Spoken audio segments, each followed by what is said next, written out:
In the heart of the village, young Gakuru's curiosity led him to a path less traveled. Hari umunsi umwe Nyamagabe tariki 7 z'ukwezi kwa kane 1994 Gakuru na bagenzi be barimo bakinira mu cyayi. Ibyo yavugaga ibijyanye n'urwango, papa Gakuru agabanya volume asohoka hanze ngo arebe ko nta gikuba cyacitse. Eric yinjira atera hejuru cyane ati Gakuru, mushiki wanjye wari wirengera mu minsi yashize, tugomba kwitonda. Za gisirikare zuzuye interahamwe zirahita, bamwe bareba abandi barebera, umwijima wuzura icuraburindi. Hanyuma amasasu arumvikana ahantu hose. Mama Gakuru afunga amadirishya atangira gusenga yambaza Imana ngo ibarengere kandi babe hafi.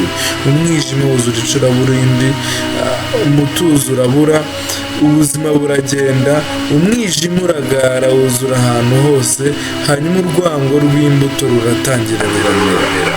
Urakoze cyane wowe wakomeje gukurikira episode ya mbere mu rugendo rwacu rw'iminsi 7 tugiye gukorana muri aka kanya. Iwe gukora like, share and comment, subscribe ni iya mbere.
Ikaze kuri Shanfab Official.